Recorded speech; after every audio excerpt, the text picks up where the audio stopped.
Good afternoon. The main task that I set out to accomplish today is to discuss the statement, Post-Colonial Engagement of the Church in the Struggles of the People to the Margins, Synodality as the Mission Now of the Church in the Philippines.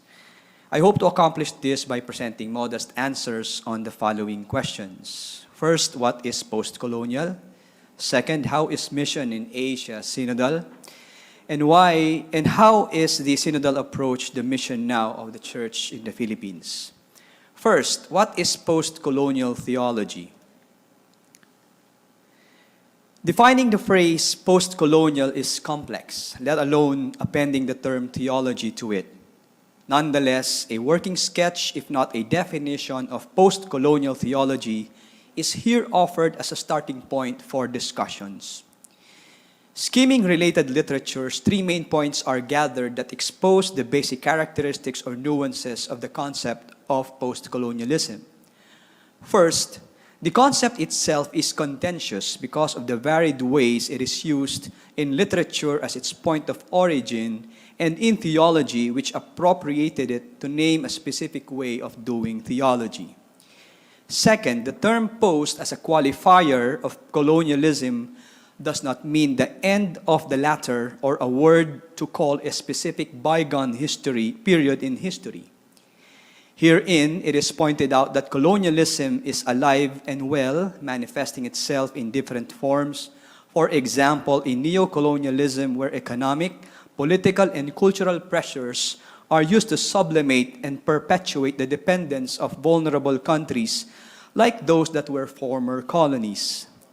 This control and influence is also felt in what Pope Francis and the bishops coming from non-Western contexts lament as cultural colonization to describe the homogenizing effect of globalization on our young people today. Third, the most striking mark of post-colonialism is its very strong critical impulse, which David Joy and Joseph Duggan accentuate by explaining that it is an oppositional tactic or a subversive reading strategy. In relation to this, Angie Pierce avers that post-colonialism is in general about power, rule, and developing independence and challenging dependency. There is in here a struggle and desire for recognition that come from those so-called subaltern and the dispossessed whose knowledge is regarded as insurgent. Post-colonial theology offers avenues or possibilities for God talk and religious discourses. In general, human experience is offered as a locus theologiae, or it is averred as a legitimate or viable starting point for theological reflections. Those who come from anti-colonial movements demand due recognition for such modalities of discoursing about God, also known as theology from below. This kind of theologizing strives to discern the will of God, informed by what is happening in the world, as well as by the questions and aspirations of man.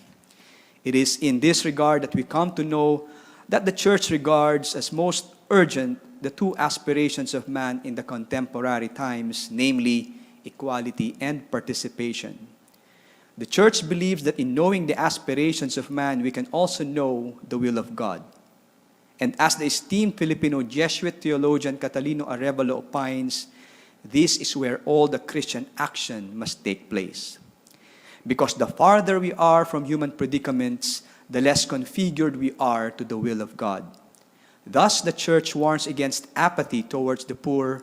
Therefore, the main task for the process of theologizing in the post-colonial context is to locate the life situations and identities of the people who have been under the pressures and powers of both colonial and neo-colonial forces. Two key points are underscored to describe what theology in the post-colonial context offers in God talks or religious discourses. First, the expediency of anchoring theology in history, and second, the God talk or religious discourses are reset, so to say. First, the relationship between history and ecclesiology embodies and expresses one of the basic ramifications of theologizing in a post-colonial context. We can discern this in the words of the Dominican theologian Edward Schillebeeckx, who avers, "The essence of the church can never show up other than in historical form." The same is articulated by Avery Dulles, who remarks, "The church must insert herself into any culture where she is called to establish the kingdom of God." These thoughtful remarks, among many others, shed light on the ascendance of the transformation model resulting from the fading paternalistic outlook in the church, which always turned to the Greco-Roman, Mediterranean, or European culture as the standard on which local churches should be measured against. The transformation model, highlighting the reality of Christianity as transcendent of any culture and always culturally embodied, is a paradigm shift from the confrontation model, which asserts that Christianity and culture cannot be reconciled, and the synthesis model, which limits Christianity to a particular culture, thus akin to a cultural imperialism. These three typologies of Dulles summarize the changes in the church's appraisal of culture and context and the anchorage or alignment with history, thus accentuating the emergence of what we know now as the world church and the theology of the signs of the times, which insists that doing theology or interpreting the faith in the contemporary times demands mindfulness of human conditions. However, what distinguishes the theology of the signs of the times from secular critical reflections is its belief that God is actively present in human history and leads humanity towards the fulfillment of His divine designs. By acknowledging the reality of the church as inescapably grounded in history, a key point of post-colonial theology is underscored. That is, the local church's struggle for recognition. Herein, the word struggle should not be construed as dissent or apostasy, but the resistance or contestation against the individualistic subject-object approach of the confrontation model to give way to the transformation model, which promotes the subject-subject mode relations through intersubjective processes. A key example of this is how during the Second Vatican Council, representatives from developing countries were present during the council as equal members of the church with specific roles to perform and not as mere objects of pastoral duties. As Christianity spreads all over the world, especially in developing countries, Dulles notes that the local churches demonstrate a newfound sense of self-understanding that is distinct from Europe, which brought them the faith, and a newfound sense of responsibility to chart their own future and to contribute according to their own experiences, abilities, and traits. Therefore, emancipatory impulses among local churches can be found in their clamor to express the faith according to their own culture, context, or situation, and in their desire to be empowered to integrate the wealth and genius of their own culture in their pastoral responses, thereby acting more charitably by realistically addressing the aspirations of the people of God in their own locale.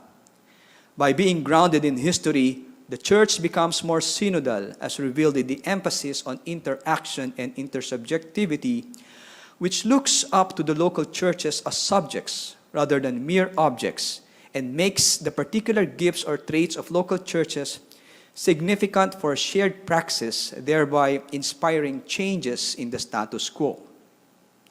This, Arevalo emphasizes, is ecclesiogenesis, or the realization of the church in a given place, given time, and given people.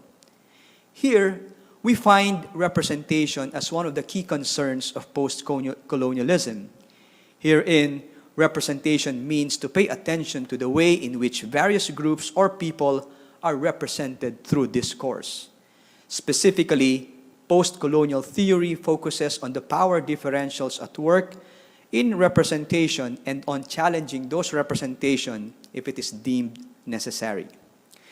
Second, by undertaking the task of theologizing anew in the context of a rapidly changing world, the question of reinterpreting the faith in such a way that it becomes more politically responsible and historically grounded becomes pressing. In his first formulation of liberation theology, Gustavo Gutierrez remarks, when Christians come in contact with the acute problems of their context, they experience an urgent need to take part in the solutions to the problems. From Gutierrez, we affirm that the response of faith requires not just the unconditional assent of the intellect to the revealed truths, but also the realization of this faith through concrete actions that pursue, among other things, justice and the liberation of human beings. This belief, which accompanies the activity of the Church in the world, upholds the inseparability of the twofold dimensions of action and reflection or interpretation.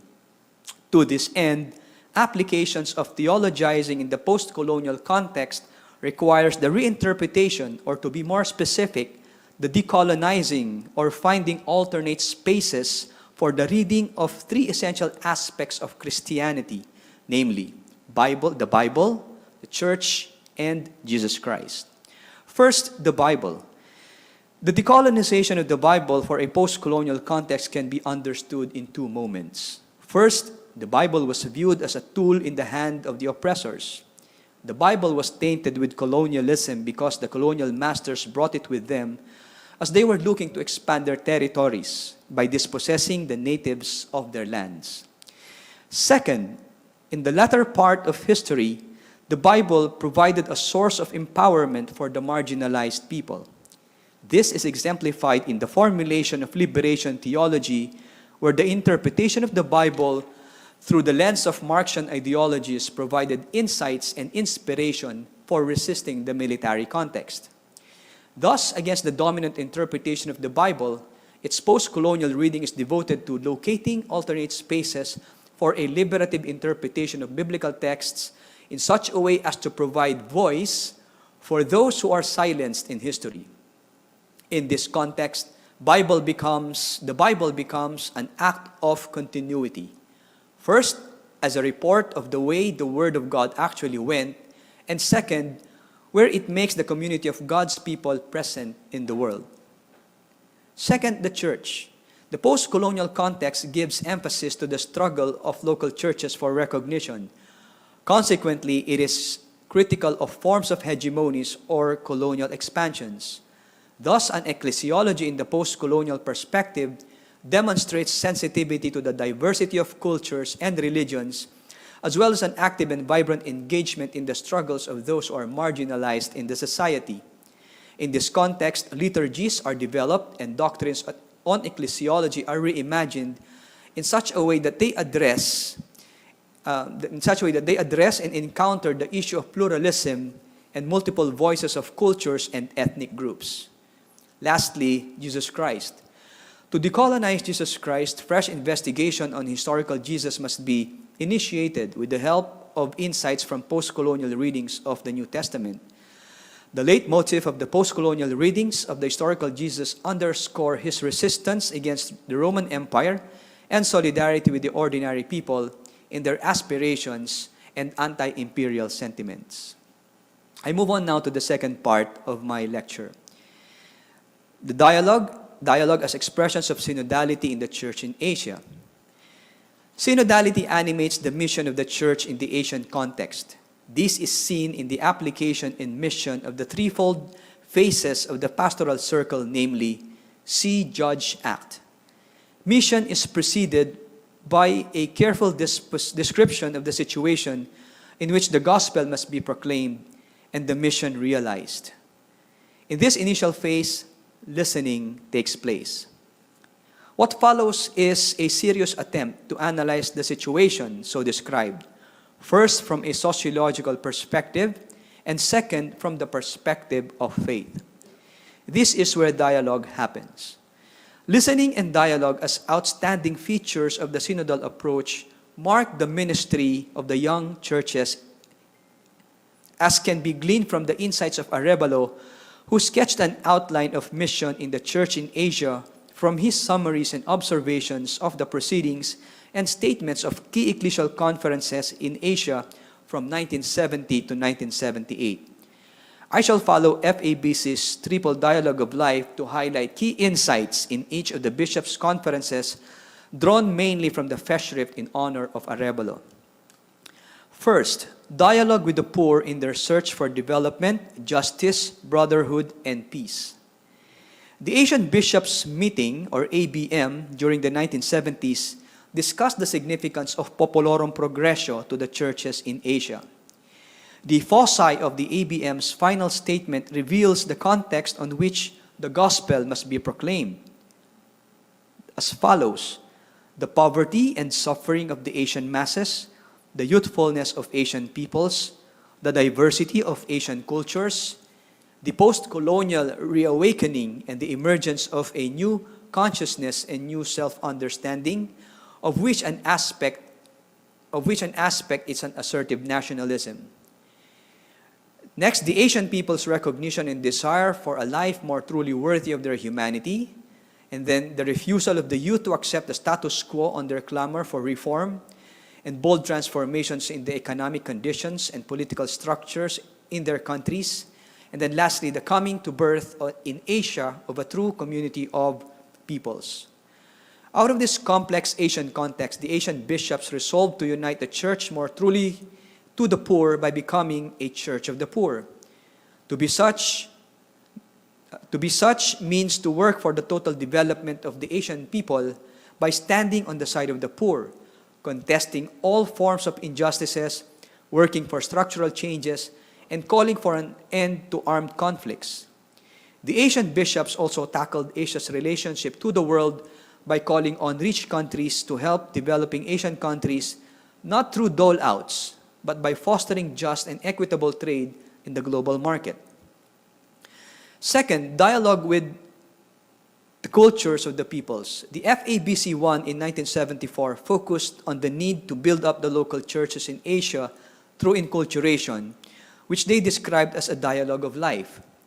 As the incarnation of the body of Christ in a given place and time, the local churches must dialogue with the living traditions, cultures, and religions of the Asian people. Moreover, the Asian bishops resolved that the local church is a church incarnate in a people, a church indigenous and inculturated. As such, it seeks to share in whatever truly belongs to that people, its meanings and its values, its aspirations, its thoughts, and its language, its songs and its artistry, even its frailties and failings, it assumes so that they too may be healed. The Asian Colloquium on Ministries in the Church, or ACMC, in 1974. Like in the previous meetings of the Asian bishops, this colloquium centers on integrating the faith with various situations in Asia. The ACMC's basic thrust is to draw up a preliminary set of sketches for adopting structures, ministries, and methods of evangelization of the Asian churches, to bring this into gear with the mission as truly meeting the situational challenges as indicated. By coming up with its 6-point question, the ACMC sought to address challenges in the following Asian situations, namely religious matters, relation to religions, economics, social life, politics, and culture. Third, dialogue with Asian religious traditions. FABC 2 in 1978 took up the theme Prayer, the Life of the Church in Asia. Herein, through inculturation and interreligious dialogue, the Asian bishops draw from the profound levels of Christian and Asian spirituality. FABC 2 emphasizes that the integration or harmony between life and faith, or rootedness in the sacred prayer, through prayer, can lead to true development and the liberation of persons and societies in Asia. In other words, all Christian involvements must first be blessed by or rooted in prayer. Now, the Bishops' Institute for Missionary Apostolate, or BIMA 1 in 1978, likewise emphasized the need to build up the local church. To accomplish this, BIMA focused on the creation of an integral mission theology that is relevant to the situation of Asians. Herein, becoming true witnesses of Christ in an Asian context requires critical engagement through dialogue and inculturation. In other words, a fruitful engagement with the major religions in Asia and the living traditions of the people. The other references. There are other gatherings of Asian theologians that significantly contributed to the understanding of the gradual unfolding of mission as dialogue or synodal in the Asian context. For example, the Commission on Theological Concerns of Christians Conference of Asia in 1982, which proposed the imagery of a continuing journey in search for an ecclesiology in Asia. The Commission avers, instead of seeing the search for an ecclesiology in Asia essentially as a negative process of discarding the foreign and inherited as opposed to the authentically Asian and biblical, the search was seen in the imagery of a continuing journey, a journey in search of our identity in the contemporary situation. For its part, the Indian Theological Association in 1983 asserts that the past must make its contribution, which means offering the past as a paradigm for the future, easily prevent people from creatively responding to the challenges that shape their destiny. The past, however, has to make its contribution, but should not become a deadweight on the life and activity of the Church. This is now the last part of my lecture. Synodality as the mission now of the Church in the Philippines. The dialectics between history and theological constants. The PCP2 convened in order to review and resolve the proper pastoral response which the Church in the Philippines needed to adopt for the decade of the 1990s. The council was held in 1991, motivated by significant ecclesial and national events, most notably the promulgation of the new Code of Canon Law, the impact of the Second Vatican Council, the changes in the Church in the Philippines after the celebration of the First Plenary Council in 1953, and the changes in the societal condition of the Philippines due to the advent of a new government brought about by a peaceful revolution. Such movements regarded as lights and shadows were viewed as opportunities for a local church setting out to chart new frontiers.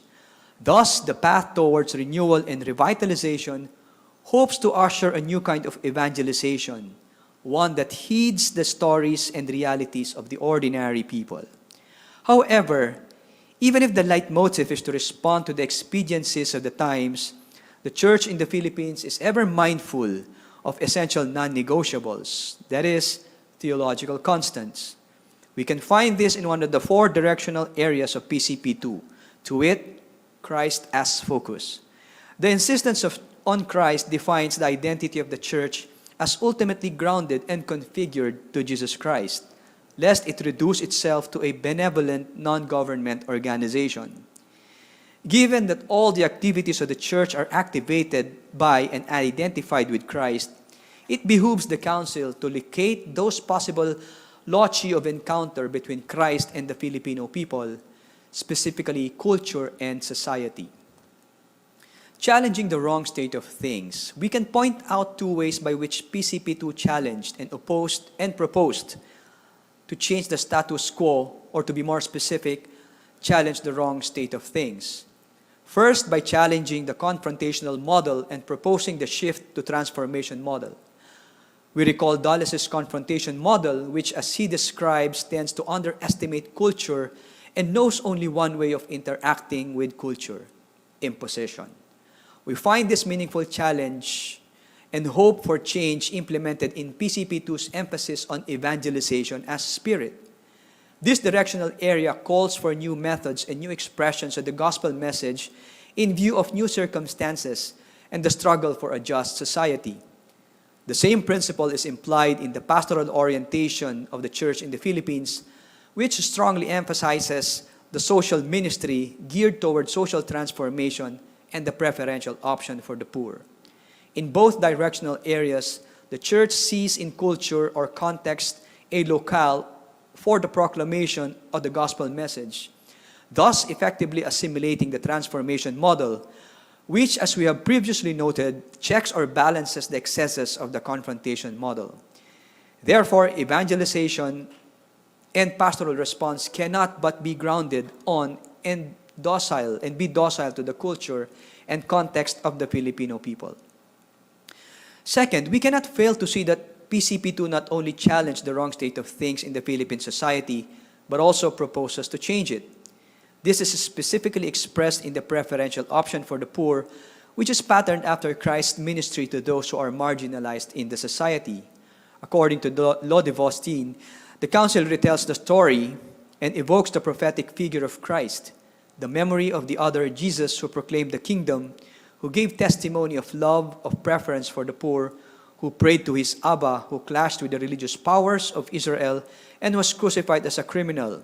This memory is explosive in a society that does not honor its poor, prays to the God of capitalism, and serves the power of guns, goons, and gold.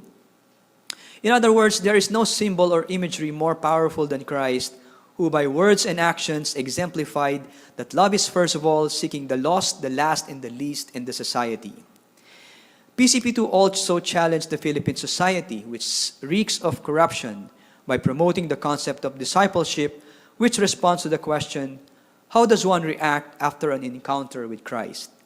The initial response of conversion leads to an authentic faith. Consequential to this response of faith is the desire to share this faith with others, which leads to the building up of a community of believers who are configured to Christ. This faith which comes from Christ is expressed in the act of loving the poor. This faith grows by loving others. It is a faith that reaches out through prayer, bearing witness to Christ and service to the gift of life received. Overall, discipleship presents the growth from the personal response of faith to the commitment to participate in the communal witnessing of the life of Christ in the community of disciples with preferential option for the poor. Propelled by Christ, the Council envisioned Filipino Catholics living their faith as disciples who live in loving service of others. Engendering intersubjectivity and mutuality. True to the overarching agenda of the Council, to wit, the promotion and renewal of the Filipino Christian life through Christ, with Christ, and in Christ, the Council gathered various sectors that represent Filipino Catholics. In the directional area context as Filipino, PCP2 insists on inculturation, which appraises the culture, context, and contribution of the Filipino people for the building up of the church in the Philippines. With the new evangelization's demand for new fervor, new methods, and new expressions, the Council insisted on a continuous dialogue between the Filipino culture and the gospel message so as to lead the Filipino people to true and genuine conversion. The emancipatory impulses and intersubjective processes which underlie the process of renewal and revitalization of the church in the Philippines bear the hope of bringing about a notion of the church which is operative or relevant to the Filipino people. As a concluding note to this section, it is worthwhile to mention that the 10 years after PCP2 was convened, following a review of the results of PCP2 in the life of the church, the National Pastoral Consultation on Church Renewal, or NPCCR, confessed, the church in the Philippines has, to our shame, also remained unchanged in some respects. Many prescriptions of PCP2 have not been implemented. In 2012, 10 years after the review of NPCCR and 20 years after PCP2, the Catholic Bishops' Conference of the Philippines, in anticipation of the 5th centenary of the coming of Christianity to the Philippines, issued a pastoral exhortation which calls for a new evangelization that hopes to reawaken the enthusiasm of Filipino Catholics in being members of the church and to overcome the separation of the gospel from their lives. Lastly, the recently held National Synodal Consultation statement expressed our failure. And I quote, "We realize that the church is still malayo, distant from the faithful, especially to those in the existential peripheries, because of our absence or lack of presence in their daily life concerns. Malabo or ambivalent because of our inconsistencies and lack of witnessing. Nakakalito, confused and confusing because of our disorganized and uncoordinated efforts in mission."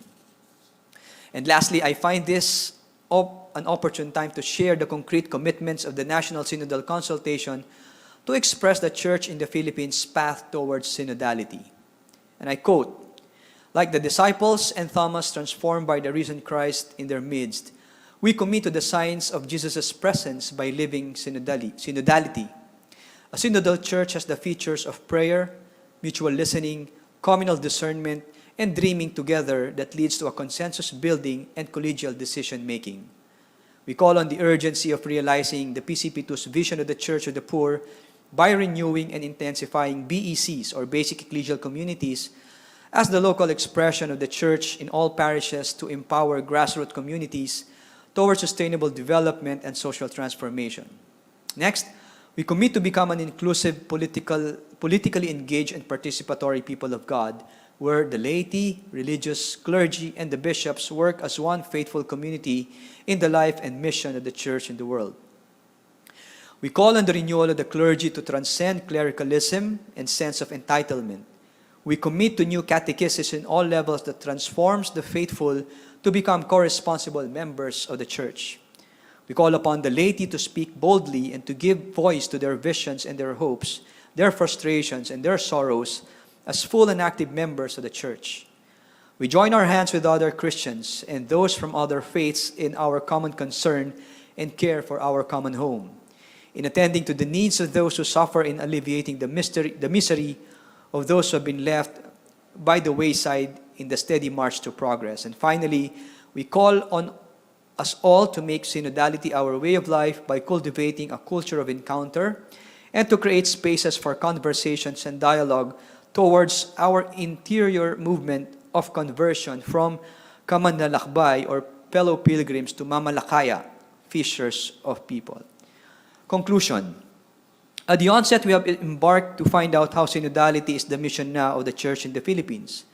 3 topics were discussed to answer this question, and we hope to respond to each query briefly. First, doing theology in the post-colonial context. We gather that the most striking mark of post-colonialism is its very strong critical impulse that critiques power, rule, and asserts developing independence and challenging dependency. Such agenda offers avenues or possibilities for God talk and religious discourses. Second, mission in the Asian context is synodal. Listening and dialogue are the outstanding features of the synodal approach that mark the ministry of the churches in Asia. And third, synodality is the mission now of the Church in the Philippines. More than responding to the invitation of Pope Francis to grow into a more synodal church, the lessons of the recent past teaches us that we need to learn to journey, accompany one another on the way to the reign of God, especially those who are least, last, and lost in the society. And we do so together. We celebrate our faith as Filipino Catholics using our culture, language, music, dances, and narratives. Thank you.